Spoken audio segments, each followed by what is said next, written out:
Everyone welcome to our channel English literature. आज हम Robert browning के जो है वो इम्पोर्टेंट क्वेश्चंस कंप्लीट करने वाले हैं। तो लाइए स्टार्ट करते हैं। तो हमारा फर्स्ट क्वेश्चन है Robert Browning as a writer of dramatic monologues का कैसे राइटर है वो। रॉबर्ट ब्राउनिंग 1812 से 1889 is one of the most important poets of Victorian era का ही सबसे इंपॉर्टेंट पोइट है and he is best known for his mastery of the dramatic monologue की वजह से उसको जाना जाता है। While the other poets before him, उसके पहले के पोइट जैसे Wordsworth, Tennyson had used monologue, इन्होंने मोनोलॉग्स यूज़ किए। ब्राउनिंग ने परफेक्ट कर दिया इस फॉर्म को और अपना खुद का बनाया, ड्रामेटिक बना गया। A dramatic monologue is a type of poem in which a single speaker address a silent listener. कहाँ एक ड्रामेटिक मोनोलॉग क्या होता है, जहाँ पर एक सिंगल स्पीकर यानी एक ही स्पीकर है, एक ही पर्सन जो है वो बोलता है और वो एड्रेस करता है किसको, एक साइलेंट लिसनर को। अपने थॉट्स बताता है, revealing his thoughts, emotions and often hidden aspect बताता है अपने कैरेक्टर्स के। Browning dramatic monologue are not just speech, ये सिर्फ स्पीच ही नहीं है, दे आर साइकोलॉजिकल पोर्ट्रेट्स है, फुल ऑफ आयरनी से भरे हुए हैं, डेप्थ से भरे हुए और कॉम्प्लेक्सिटी से भरे हुए हैं। थ्रू दिस फॉर्म, इन फॉर्म्स के थ्रू ही explore the themes like love, jealousy, power, guilt, ambition और स्पिरिचुअल स्ट्रगल उसने दिखाता है। वो फीचर्स क्या है ब्राउनिंग के ड्रामेटिक मोनोलॉग के, सिंगल स्पीकर, सबसे पहले आता है एक ही स्पीकर होता है। In Browning monologue there is always one speaker, हमेशा एक ही स्पीकर होगा, often in a specific situation talking to a silent listener. और वो किसी एक सिचुएशन में फंसा हुआ होगा या वहाँ पे बैठा हुआ होगा या एक सिचुएशन में होगा और वहाँ पे वो साइलेंट लिसनर से बात कर रहा होगा। The speaker unintentionally reveal his inner nature, और वो उस अपनी जो मन की बात बताता है ना, उससे क्या होता है कि उसका नेचर पता लग जाता है, वो अनइंटेंशनली पता लग जाता है, अपने आप भी उसका नेचर पता लग जाता है। सेकंड आता है साइकोलॉजिकल डेप्थ। क्या है, Browning monologues go deep into the mind and soul of the speaker. जो ब्राउनिंग की मोनोलॉग है ये उसके माइंड में और सोल में जाते हैं, स्पीकर के डीपली जाते हैं। दे show how people justify their action, वो ये चीज़ दिखाते हैं कि कैसे लोग अपने एक्शंस को जस्टिफाई करते हैं, अपने फॉल्ट्स को छुपाते हैं और अपने आप को धोखा देते हैं, खुद को ही धोखा देते हैं। फिर आता है आयरनी। क्या है, द मोस्ट पावरफुल एलिमेंट है ब्राउनिंग की ड्रामेटिक मोनोलॉग का, ड्रामेटिक आयरनी है ये।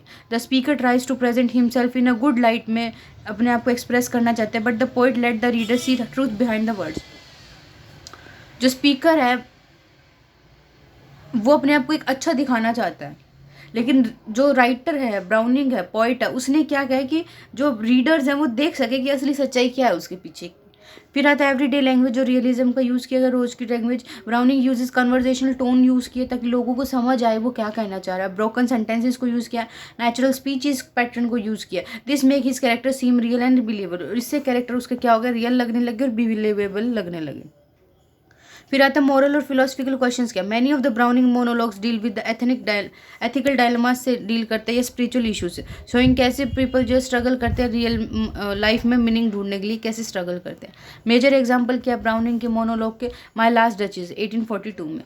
This is perhaps Browning most famous dramatic monologue है। The duke of Ferrara speaks about the portrait of his late wife, अपनी लेट वाइफ के portrait के बारे में वो बात करता है। He tries to appear noble, वो अच्छा दिखने, नोबल दिखने की कोशिश करता है, but the reader quickly sees his pride, लेकिन रीडर को फटाफट उसका क्या, फटाफट देख लेता है वो क्या है, उसका घमंड, जेलेसी और क्रुएलिटी, वो देख लेते हैं readers. I give commands then all smile stop together, कि मैंने कमांड दी और सारी स्माइल जो है वो हमेशा के लिए बंद हो गई। तो इससे हमें क्या पता लगता है कि कितना क्रूअल है। दिस चिलिंग लाइन, ये रोंगटे खड़े करने वाली लाइन जो है वो क्या दिखाती है, he had his wife killed, कि उसने सिंपली अपनी वाइफ को जो है वो मार डाला, because she smile at other, क्योंकि वो दूसरों को देख के स्माइल करती थी। द ड्रामेटिक आयरनी जो है वो पावरफुल है इसमें। The Duke reveal his arrogance, अपना दिखा रहे, एरोगेंस दिखा रहा है, ऑब्सेशन दिखा रहा है कि कंट्रोल के साथ, कि बिना ये चीज़ रियलाइज़ करे कि कैसा वो लिसनर को कैसा लगेगा ये, मतलब हम एज अ रीडर, हम उसके बारे में, हमारी ड्यूक की क्या इमेज बनी।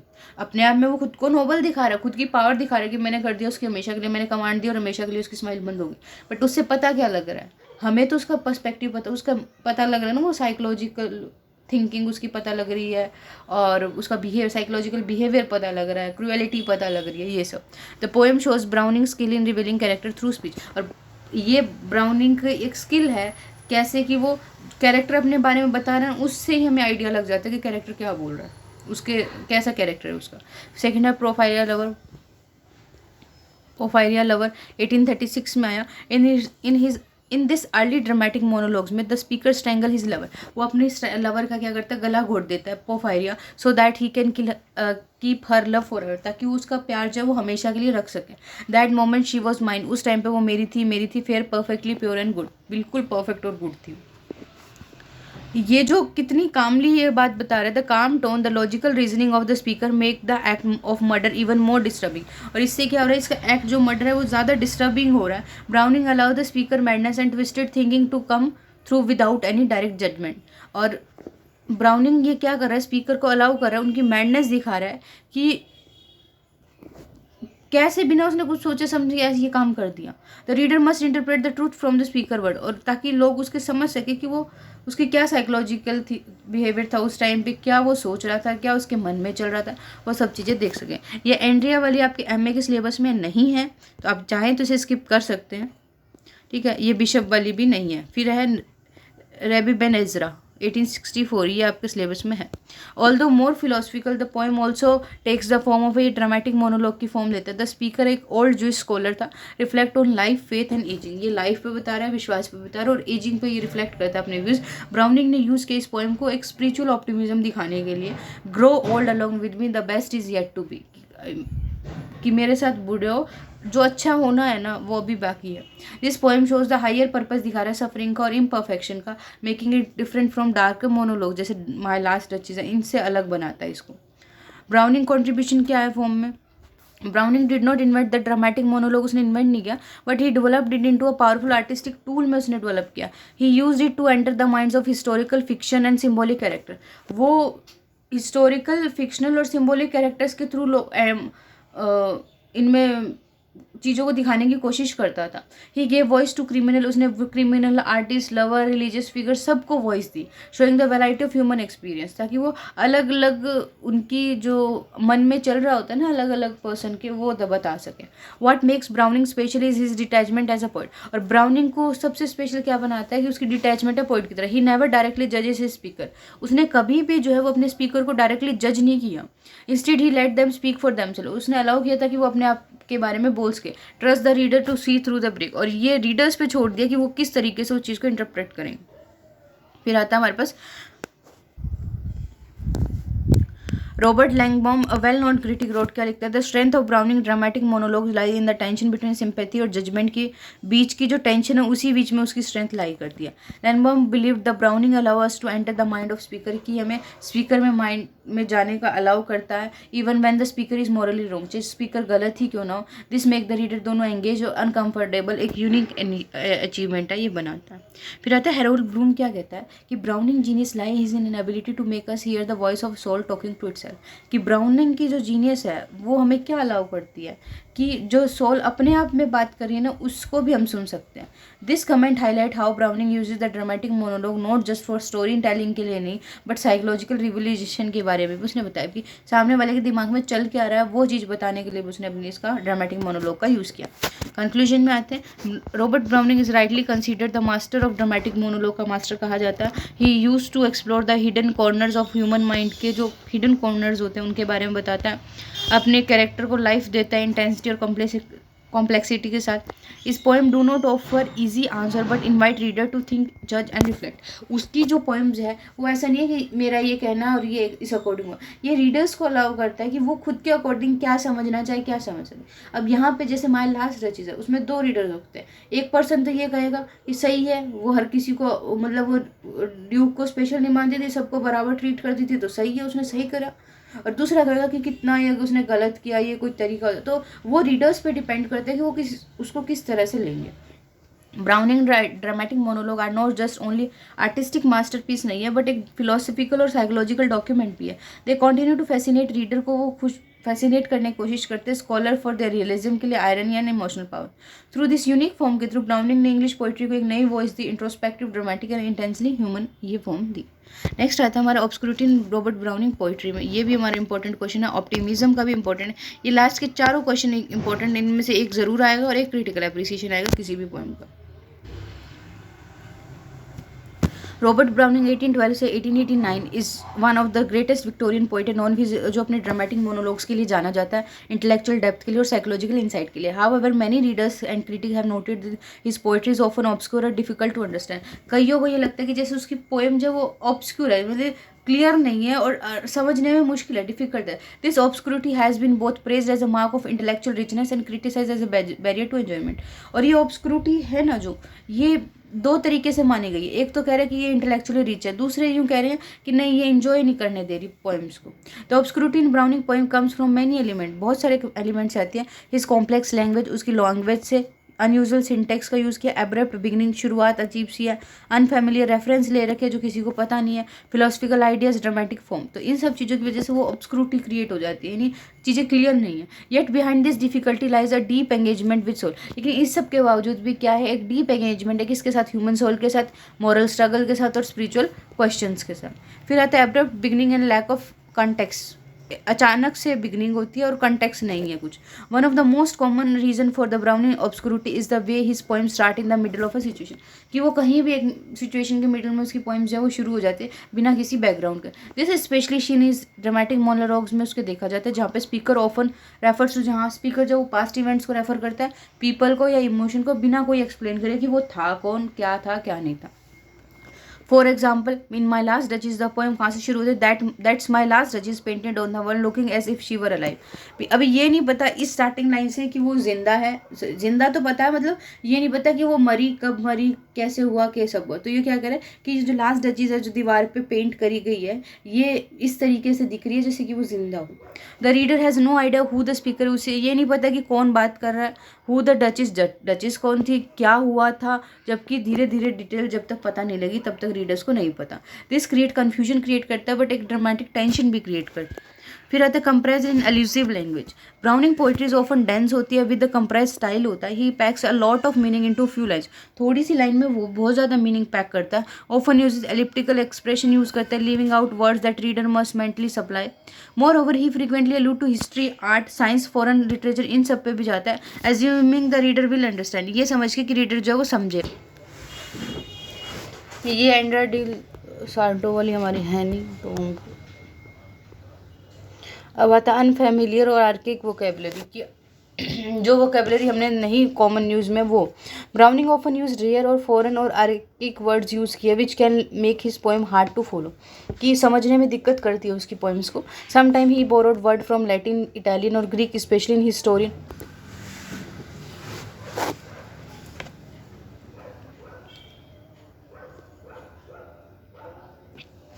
and the philosophical poem like Rabbi Ben Ezra or the bishop order his tomb.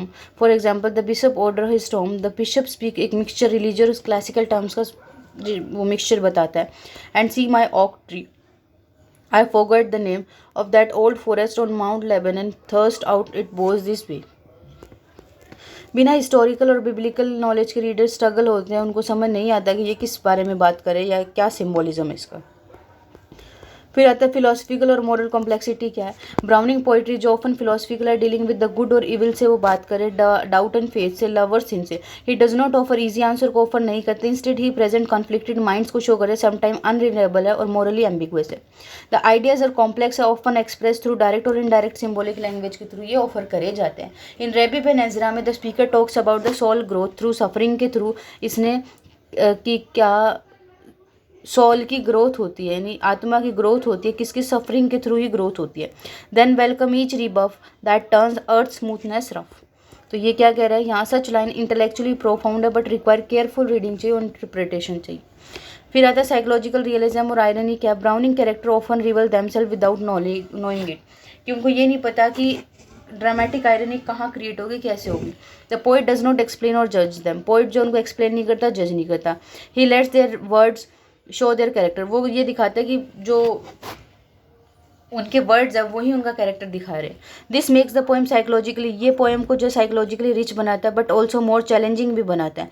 As the reader must work to understand the speaker's true motive, कि रीडर्स को ये चीज़ समझनी चाहिए, उसके ट्रू मोटिव समझने चाहिए। फॉर इंस्टेंस जैसे कि पोफाइल लवर में the speaker says and all her yellow hair displace and the stooping made my cheek lie there.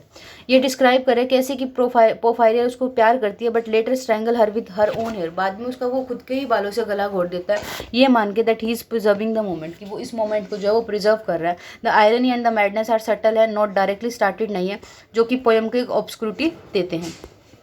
फिर आते हैं ब्राउनिंग इंटेलेक्चुअल इंडिपेंडेंस। क्या, Browning never wrote to please the public. उसने कभी भी पब्लिक को प्लीज करने के लिए कभी नहीं लिखा।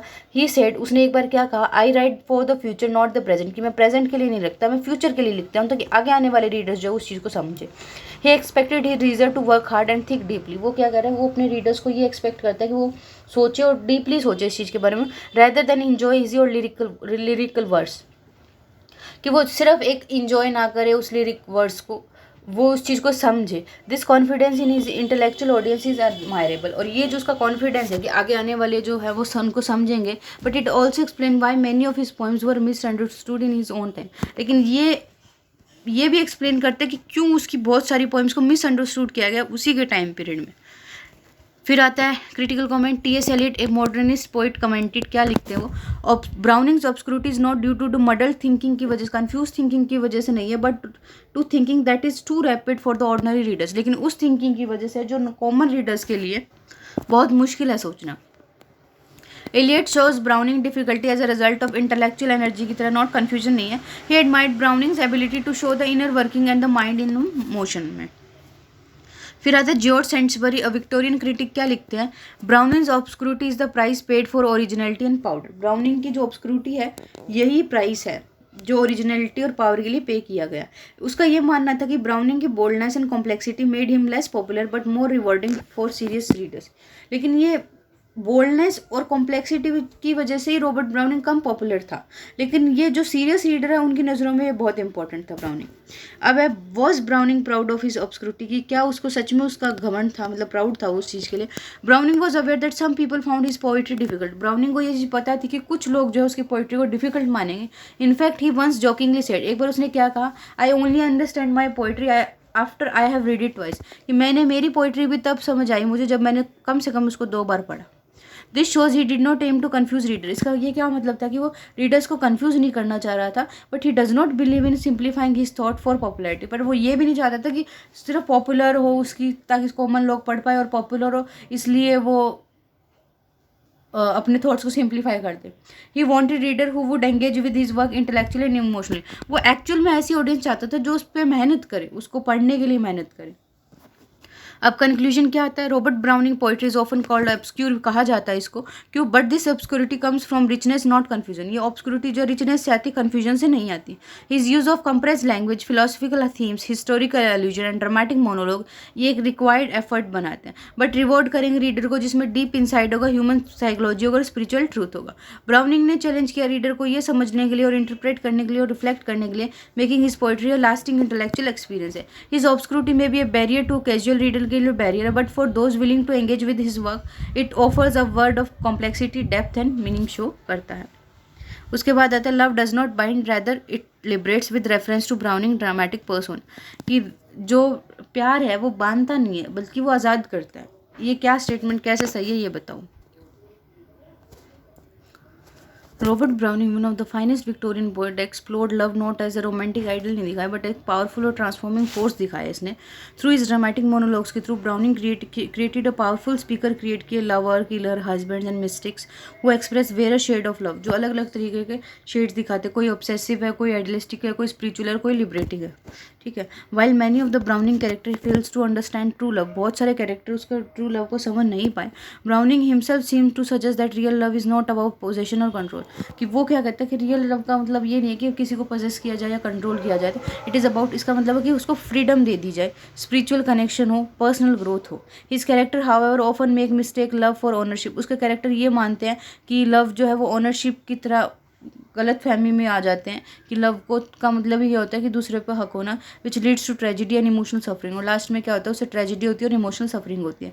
This gap between true love and human misunderstanding is a की थीम इन हिज पोइट्री, और ये जो गैप है ट्रू लव में और ह्यूमन अंडरस्टैंडिंग में, ये की थीम है उसकी पोइट्री का। अब आता है लव एज पॉजेसिवनेस वर्सेस लिबरेशन, ये थीम है सबसे इम्पोर्टेंट। ये क्या, इन पोफायरिया लवर 1836 में ये कह रहा है, in this poem the speaker kills Porphyria at the height of their emotional union, जब वो बिल्कुल इमोशनल यूनियन की स्टेज पे थे वहाँ पे जाके उसने पोफायरिया को मार डाला। That moment when she was mine fair perfectly good and pure and good, वो ये मानता है, he believes that love means complete possession, कि लव का मतलब ही क्या है कि कंप्लीटली पोजेशन होना। Instead of allowing Porphyria the freedom to love him in her own way, उसने उसको ये नहीं दिया कि पोफारिया उसको उसको अपने तरीके से प्यार करे। He murders her to preserve a moment of closeness forever, कि वो उस क्लोजनेस पास वाले मोमेंट को हमेशा के लिए प्रिजर्व कर दिया उसको मार के। This shows are twisted and possessive view of life love, ये दिखा रहा है कि पोजेशन करना भी एक तरह का लव का वे है इनके according. But Browning through dramatic irony के through reveal how it this is not love at all, कि वो क्या कह रहे हैं कि ये प्यार नहीं है। True love would have allowed Porphyria to choose to come और एंड गो फ्रीली। और ट्रू लव ये होता है कि वो उसको ये अलाउ करता कि तुम आना चाहती हो तो आओ और जाना चाहती हो तो जाओ। Her death reflect the tragic result of love misunderstood as a control rather than freedom. और इसका ट्रेजिक रिजल्ट जो उसकी डेथ है वो क्या है, एक ट्रेजिक रिजल्ट ही है जिसमें प्यार को क्या समझा गया, कंट्रोल समझा गया रेदर देन फ्रीडम के कंपेयर में। सेकंड आता है माई लास्ट डचेस 1842 में क्या हुआ, thus here the duke speaks of his former wife, इसकी पिछली वाइफ के बारे में बात करता है। वेयर हु ही क्लेम्स, वो कहता है कि स्माइल टू मच है, जो जो दूसरों को देख के वो स्माइल करती थी। His jealousy and pride led him to give comments, और उसकी जेलेसी उस ड्यूक की और उस ड्यूक का घमंड की वजह से उसने कमांड दिया जिससे उसकी डेथ हो गई। और उसने क्या कहा, आई गेव कमांड्स, मैंने कमांड्स दिए, then all smile stop together, और तब क्या हुई, सारी स्माइल जो है वो स्टॉप हो गई एकदम से। The Duke treats love like a contract of loyalty and submission, और उसने क्या किया, ड्यूक ने क्या किया, लव को एक कॉन्ट्रैक्ट बनाया कि तुम मेरे लिए हमेशा लॉयल रहोगी और हमेशा मेरे लिए सबमिसिव, मेरे से दब के रहोगी, ये चीज़ दिखाने के लिए। He expect his duchess to show love only to him, वो कह रहा है कि सिर्फ उसे ही प्यार शो किया जाए, and punish her for independence and liveliness, कि उसने उसको पनिश किया, मतलब उसको थोड़ा सा कोई ग्रीट करता था तो बदले में वो ग्रीट करती। उसने ड्यूक का ये मानना था तो कि तुम डचेस की तरह एटीट्यूड दिखाओ, लेकिन वो बहुत सिंपल थी तो वो एटीट्यूड नहीं दिखाती थी, तो उसके लिए ड्यूक को ये चीज़ पसंद नहीं थी। This dramatic persona again fails to recognise that love can not be force, इसका क्या मतलब है कि लव को फोर्स नहीं किया जा सकता। Browning indirectly criticise such rigid and prideful love, और ब्राउनिंग ने डायरेक्टली इनडायरेक्टली इसको क्रिटिसाइज किया है जो ये प्राइडफुल लव था, सजेस्टिंग ये दिखाने के लिए that true love would let the duchess be herself, कि ट्रू लव जो है वो अपने आप में वो होगा जो डचेस खुद बनना चाहती वैसी बने। Not a possession to be displayed, ना कि उसको ऐसे दिखाया जाए as if she were alive, कि वो जिंदा है इस तरीके से। फिर आता है love as a spiritual union and growth, love में क्या एक स्पिरिचुअल ग्रोथ और यूनियन कैसे होगा, जैसे रेवी बेन हेजरा 1864 में in is deeply philosophical monologue में the speaker a wise age rabbi views love as a spiritual experience, देखते हैं दैट ग्रोज विद टाइम और एज, जो एज और टाइम के साथ बढ़ता है। Grow old along with be the best is yet to be, कि बेस्ट जो है वो भी होना बाकी है। यहाँ पे लव जो है वो फिजिकल नहीं है या पॉजेसिव नहीं है, इट इज़ एक लाइफ लॉन्ग जर्नी है where two souls mature and grow together in harmony with God's plan, जहाँ पे दो सोल क्या करती है, गॉड के प्लान के साथ मैच्योर मतलब एक हार्मनी में जाती है। Love in this case frees the soul from fear doubt and loneliness, love इस केस में जो फ्री करता है सोल को किससे, डाउट से, फियर से और लोनलीनेस से। ये जो मोनोलॉग है ये ऑफर करेगा स्ट्रॉन्ग कॉन्ट्रास्ट दिखाएगा अर्लियर पॉजिटिव करेक्टर्स को। इट रिफ्लेक्ट ये क्या दिखा रहा है, ब्राउनिंग का डीपर बिलीव दैट लव एक फोर्स सेलिब्रेशन का, ना कि बॉन्डेज का, कि प्यार में छूट देनी चाहिए ना कि बांध के रखना चाहिए। फिर रहता है एवलिन होप 1855 में, this monologue shows a more idealistic और होपफुल काइंड ऑफ लव दिखाता है। एक मिडिल एज मैन से स्पीक करता है beside the body of a young girl, एक यंग गर्ल जो जिसकी डेथ हो चुकी है उसकी बॉडी के पास में बैठ के वो एक मिडिल एज मैन बोल रहा है, Evelyn whom he loved silently, जिसको उसने साइलेंटली प्यार किया। ही believes that although she died young, कि हालांकि वो जवान उसकी डेथ होगी, नेवर न्यू इज लव, और उसको उसके लव के बारे में पता भी नहीं है, लेकिन उनकी सोल जो है वो मरने के बाद ज़रूर यूनाइट होगी। So hush I will not disturb you, मैं तुम्हें डिस्टर्ब नहीं करूँगा, I will claim you still, लेकिन मैं स्टिल तुम्हें अपना मानूंगा for my own love sake, मेरे प्यार की खातिर। Although the poem reflect some positiveness को शो कर रहा है, it also shows deep faith दिखा रहा है स्पिरिचुअल यूनियन में, कि आफ्टर लाइफ यानी मरने के बाद मैं तुमसे ज़रूर मिलूंगा, नॉट जस्ट फिजिकल प्रेजेंस के लिए ही नहीं बट स्पिरिचुअल दिखा रहा है। His love does not try to bind her in life, वो यूँ नहीं चाहता कि वो लाइफ में बंदी रहे, but wait for a future जहाँ पे दोनों फ्री होंगे और इक्वल होंगे, एक ऐसे फ्यूचर के बारे में डिस्कस कर रहे हैं। ब्राउनिंग का व्यू क्या है लिबरेटिंग लव के बारे में, डिस्पाइट द ट्रबल और obsessive nature of many of his speaker, बहुत अटपटा है उसके स्पीकर्स के नेचर, कईयों का ऑब्सेसिव भी है। Browning personally believed in liberating kind of love, browning personally क्या मानता था कि लव को जो वो छोड़ देना चाहिए। His own marriage to Elizabeth Barrett Browning was based on mutual respect and inspiration पे ही बेस्ड थी, उसके साथ उसकी वाइफ के साथ जो उसकी शादी थी। रियल लाइफ में भी he defied social convention to be with her and their love gave rise to creative freedom, और उसने क्या किया, उसने जो सोशल एक रीति रिवाज होते हैं उनको तोड़ के उससे शादी करी थी, ठीक है, और वो क्या रिस्पेक्ट करता था अपनी वाइफ की, और उनके जो लव था वो भी एक अलग तरह का था। In his poetry even when love is dark, उसकी पोइट्री में जो प्यार जो है वो डार्क एंड डेंजरस है, Browning uses irony and dramatic distant to show that love is not true love. उसने ब्राउनिंग ने क्या दिखाया कि ये जो लव है ना वो ट्रू लव नहीं है। हिज उसका आइडियल लव क्या स्पिरिचुअल है, इक्वल और रिडम्पटिव है, जैसे रबी बेन एजरा, एवलिन होप इनमें देखा गया, और इवन लास्ट राइड टुगेदर में भी देखा गया। कंक्लूजन क्रिटिकल कमेंट्स आते हैं हमारे पास फिर। रॉबर्ट लैंगबॉम, एक noted critic, said that Browning's dramatic monologue often explore the difference between self centred desire and spiritual love के बीच में ये ड्रामेटिक मोनोलॉग है जो शो करता है। ये हाईलाइट करेगा the contrast between binding love, love को जैसे जेलियसी और कंट्रोलिंग लवर्स में देखा जाता है, और लिबरेटिंग लव जैसे स्पिरिचुअल है और आइडियलिस्टिक स्पीकर उसमें देखा जाता है। उनके बीच का एक कॉन्ट्रास्ट शो करता है ये। फिर आता है इजोबेल आर्मस्ट्रॉन्ग क्या लिखती है, browning shows that love become corrupt when it demand submission, कि लव जो है वो करप्ट हो जाता है जब वो ये कहता है कि तुम एक जना मेरे आगे झुके, मतलब कोई भी दोनों में से कोई एक कंट्रोल करने की कोशिश करता है। Real love in his view is a mutual rising soul of rising of soul. उसके नज़रिए में रियल लव का क्या मतलब है कि ऐसी जिसमें दोनों की सोल जो है वो ग्रो करे, रियल लव वो है। ये रिफ्लेक्ट करता है Browning philosophical and spiritual idea of love as a force that lift both individual higher not ties them down. ये क्या दिखाता है कि जो दोनों का फिलोसफिकल और स्पिरिचुअल आइडिया लव का क्या है कि दोनों इंडिविजुअल को ऊंचाइयों पे लेके जाता है, उनको बांधता नहीं है आपस में। फिर आता कंक्लूजन के थ्रू इस ड्रामेटिक पर्स होने की वजह से रॉबर्ट ब्राउनिंग शो किया कैसे love can become corrupted by pride, jealousy and possessiveness, कि कैसे जो है लव करप्ट हो जाता है घमंड की वजह से, जेलियसी की वजह से और पोजेसिवनेस की वजह से। Yet his poem also reflect the idea that true love is liberating. उसका इसका क्या मतलब है कि ट्रू लव जो है वो अभी भी लिबरेट, वो छोड़ता है, बाइंड नहीं करता, वो खुला छोड़ता है true love. It is about respecting the others freedom, इसका मतलब होता है कि दूसरे की फ्रीडम को रिस्पेक्ट किया जाए, growing together spiritually and accepting imperfection, और दोनों जो है वो स्पिरिचुअली ग्रो करा जाए और इम्परफेक्शन को एक्सेप्ट करें। Browning use of dramatic monologue late the reader explore both right and wrong expression of love. और ब्राउनिंग जो है वो का जो जितने भी ड्रामेटिक मोनोलॉग है ये रीडर्स को क्या एक्सप्लोर करने पे हेल्प करते हैं कि सही और गलत जो है लव का कैसे एक्सप्रेस करते हो आप, सही लव को किस तरीके से एक्सप्रेस करते हो, उसमें क्या सही है क्या गलत है वो दिखाने के लिए। While many of his character fail to understand what love truly means, और उसके बहुत सारे कैरेक्टर ये नहीं समझ पाते कि लव एक्चुअली में है क्या। The poet himself suggest that love should uplift not control, कि लव जो है वो ऊपर उठाना चाहिए, उसको कंट्रोल नहीं करना चाहिए, फ्री होना चाहिए, ना कि बंधा हुआ होना चाहिए। Meaning of success for Robert browning के लिए ग्रामेरियन फ्यूनरल और रेबी बेन एजरा में क्या सक्सेस का मीनिंग है। रॉबर्ट ब्राउनिंग एक great Victorian poet often explore deep philosophical और स्पिरिचुअल थीम्स को उसकी पोइट्री में वो एक्सप्लोर करता है। Two of his famous poems के ग्रामेरियन फ्यूनरल जो 85 में पब्लिश हुई, रेबी बेन एजरा 1864 में पब्लिश हुई, reveal his unique idea about true meaning of success in life. ये सक्सेस लाइफ में सक्सेस के क्या ट्रू मीनिंग्स हैं उनको रिवील करता है। Unlike ordinary ideas of success, normal ideas जो होते हैं सक्सेस उनकी तरह सच अ वेल्थ, फेम और पावर ये नहीं। Browning vision of success, browning का क्या विजन है, स्पिरिचुअल ग्रोथ होना, सेल्फ रियलाइजेशन होना, गॉड के प्लान का फुलफिलमेंट होना। Success for Browning is not measure by external achievements के थ्रू नहीं मेजर किया जाता, बट बाय इनर डेवलपमेंट और harmony with life's divine purpose के साथ ये मेजर किया जाता है। ग्रामेरियन फ्यूनरल क्या है, success as a patient and humble pursuit of truth. In grammarian funeral में ब्राउनिंग प्रेजेंट किया life and death of a humble grammarian की, उसने लाइफ और डेथ को प्रेजेंट किया। A scholar who devoted his life to studying ancient language and searching for truth hidden in text. एक ऐसा scholar, grammarian एक ऐसा स्कॉलर था जिसने अपनी लाइफ को जो है वो एंशियंट लैंग्वेजेस को पढ़ने के लिए डिवोट किया और उसके पीछे के ट्रूथ जो थे हिडन थे उनको दिखाने के लिए किया।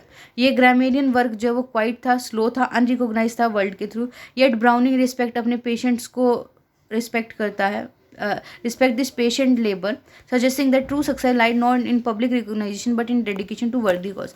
ग्रामेरियन ये मानता है कि मुझे नहीं चाहिए बहुत नाम और फेम, वो जो सीख रहा है उसी में वो खुश है। He stood at the head of a procession, a grey haired grave and a gentleman, wise in his lore and sweet in his goodness. This shows how success of for the grammarian means steadfast commitment to knowledge and truth. वो क्या मानता है कि knowledge और truth के प्रति आप committed होने चाहिए, चाहे कोई दूसरा देखे चाहे ना देखे उस चीज़ को। The poem also reflect on how the grammarian deep understanding will be useful in the future. और उसने क्या बताया कि कैसे जो है पोएम ये रिफ्लेक्ट करती है कि कैसे ग्रामेरियन की जो डीप अंडरस्टैंडिंग है वो लोगों के लिए कैसे यूजफुल होगी फ्यूचर में। His voice shall be heard through दो डेड, उसकी आवाज़ जो वो सुनी जाएगी, चाहे वो मर ही क्यों ना गए फिर भी उसकी आवाज़ सुनी जाएगी। Browning suggest that true success transit immediate praise but it is the lasting value of one's work and spirit. कि जो ट्रू सक्सेस होती है वो क्या होती है कि ट्रू सक्सेस को जो है वो इमीडिएट प्रेज नहीं चाहिए, वो इस ट्रांजिट यानी मतलब इमीडिएट प्रेज से, जैसे ग्रामेरियन को किसी ने रिकॉग्नाइज नहीं किया तो वो ये बोल रहा है कि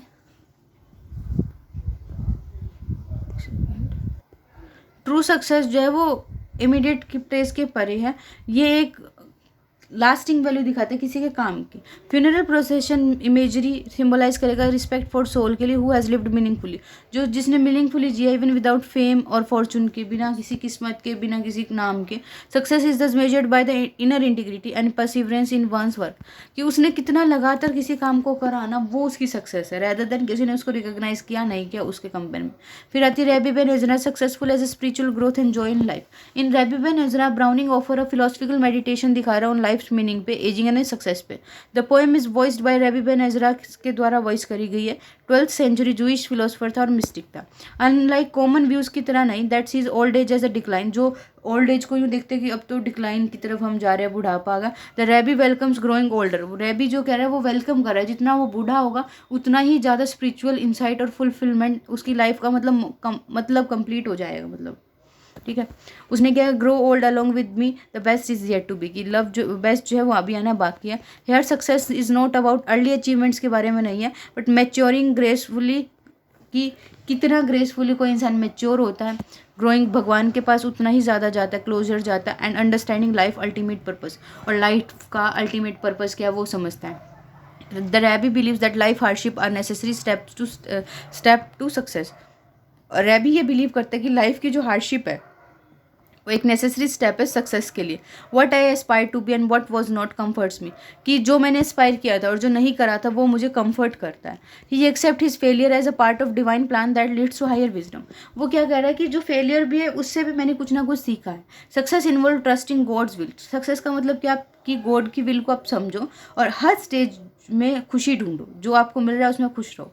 this spiritual attitude shows browning idea को दिखा रहा है that true success is inner peace, कि ट्रू सक्सेस जो है वो इनर पीस है and harmony with divine purpose के साथ, नॉट एक्सटर्नल नहीं है, पावर नहीं है और वेल्थ नहीं है। कॉमन थीम्स क्या सक्सेस दोनों पोएम्स में, both poem emphasise success as a journey not a destination, success क्या एक जर्नी है डेस्टिनेशन नहीं है। ग्रामेरियन फेनरल में भी the slow pursuit of knowledge and in rabi Ben Ezra में भी the life long spiritual growth होती है। सक्सेस जो है वो कॉन्टिन्यूस डेवलपमेंट है, success beyond worldly recognisation. Neither the grammarian ना ही रेबी सीक फेम ये नहीं देखते, they find fulfilment in their inner lives and faith, वो अपनी अंदर की लाइफ में अंदर की उसमें खुशी ढूंढते हैं। Success as harmony with the larger plan, success जो एक हारमोनी है, सक्सेस में वो हारमोनी देखते हैं बड़े प्लान के साथ। Both poems suggest that true success is following one's path sincerely and trusting in higher design, वो क्या कहता है कि एक पाथ को सिंसियरली फॉलो करो और जो भगवान ने बताया उस पर विश्वास रखो, सब सही हो। क्रिटिकल कमेंट्स क्या है, क्रिटिक E.H. कॉलरिज क्या कहते हैं, Browning poem like grammarian funeral and rabbi Ben Ezra present success as a spiritual fulfilment की तरह दिखाते हैं रादर देन वर्ल्डली गेन, मतलब दुनिया की चीज़ों से कोई मतलब नहीं, ये एक स्पिरिचुअल फुलफिलमेंट है जो एम्फेसाइज करे पेशेंस और फेथ को। This means Browning wants reader to understand success as a spiritual achievement and moral integrity, not just fame और फॉर्चून। इसका क्या मतलब है कि ब्राउनिंग ये चाहता है कि वो समझे सक्सेस को एक स्पिरिचुअल अचीवमेंट की तरह समझे, ना कि सिर्फ फेम और फॉर्चून की तरह। इजोबेल आर्मस्ट्रॉन्ग क्या कहते हैं, in rabi Ben Ezra Browning celebrate the wisdom of old age, जैसे जैसे वो बढ़ रहे हैं ओल्ड एज की जो बुद्धि होती है उसको सेलिब्रेट कर रहा है। An idea that success is to be found in embracing life fully including its struggle, कि सक्सेस जो है वो लाइफ को फुली एम्ब्रेस करने में और उसके स्ट्रगल्स को भी। आर्मस्ट्रॉन्ग हाईलाइट करती है कैसे Browning vision of success include acceptance of failure and suffering as essential part of growth, वो क्या मानती हैं कि जो फेलियर और दुखों को और फेलियर को एक्सेप्ट करना ही एक रियल सक्सेस है। ग्रामेरियन फ्यूनरल से क्या क्या, he stood at the head of procession a grey haired grave and gentleman wise in his lore and sweet in his goodness, success is humility and dedication दिखा रखी है Rabbi Ben Ezra में क्या, grow old along with me, the best is yet to be success, यहाँ spiritual growth और hope दिखा रखी है यहाँ पे। Also what I aspire to be and was not comforts me, ये फेलियर दिखा रहेगा कि एक सक्सेस का पार्ट है। कंक्लूजन के in conclusion Robert Browning understanding of success as shown in grammarian funeral में दिखाया गया एंड रेबी बेनेजरा में ये प्रोफाउंडली स्पिरिचुअल है और फिलोसफिकल है। It moves away from materialistic और वर्ल्डली स्टैंडर्ड से अलग होता है। फॉर ब्राउनिंग के लिए ट्रू सक्सेस का क्या मतलब है, patient dedication to truth and knowledge grammarian, acceptance of life style and spiritual maturity rabbi, trust करो डिवाइन प्लान में बियॉन्ड ह्यूमन अंडरस्टैंडिंग के बियॉन्ड में, finding joy in the journey of life regardless of setback, कितने failure है मत देखो, अपनी जो जर्नी है उसकी लाइफ को देखो। Through this poem, in poems के थ्रू ब्राउनिंग ने टीच किया कैसे सक्सेस जो है इनर पीस के बारे में, स्पिरिचुअल ग्रोथ के बारे में और लिविंग विद पर्पस के साथ जीने में, नॉट अबाउट ना कि एक्सटर्नल रिवार्ड और रिकॉग्नाइजेशन, कि आपको खुद से खुशी मिलनी चाहिए, ऐसा नहीं है कि आपको कोई रिकॉग्नाइज करेगा उस चीज़ से आपको खुशी मिलेगी। तो यहाँ पे जो हमारे जो इंपॉर्टेंट क्वेश्चन हैं वो सारे कंप्लीट होते हैं। अब हमारी एक यूनिट बची है पेपर 3 की, वो है आर्म्स एंड द मैन, और वो हम कंप्लीट कर लेंगे। Thank you.